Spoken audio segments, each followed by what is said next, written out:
धेरै मोबाइल चलाउने बच्चाहरूलाई टाउकोमा ब्रेन ट्युमरको जोखिम बढी भेटिएको छ अध्ययनको अनुसार। के हजुरको बाबु नानीले मोबाइल धेरै चलाउँछन्? त्यसो भने यो भिडियो अन्तिमसम्म हेर्नुहोस्। जो बच्चाले धेरै मोबाइल चलाउँछन् त्यो बच्चाहरूको चाहिँ तौल बढेको भेटिएको छ, किनभने बच्चाहरू कम उफ्रिने र कम खेल्ने गरेर तौल बढ्दै गएको भेटिएको छ।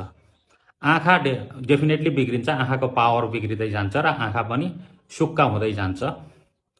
धेरै मोबाइल चलाउने बच्चाहरू अरू बच्चाभन्दा बढी चकचके, नटेर्ने, बढी झैझगडा गर्ने र रिसाहा भेटिएको छ र स्वभावमा परिवर्तन पनि भेटिएको छ।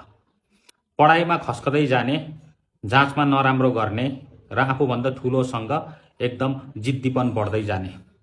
हिंसात्मक गतिविधि पनि अलि बढी भेटिएको छ र जो बच्चाले धेरै मोबाइल चलाएको भेटिएको छ उनीहरूको चाहिँ ब्रेन डेभलपमेन्ट वा उनीहरूलाई पछि गएर मानसिक समस्या आउन सक्ने धेरै चान्सेस भेटिएको छ। हस् त, धन्यवाद।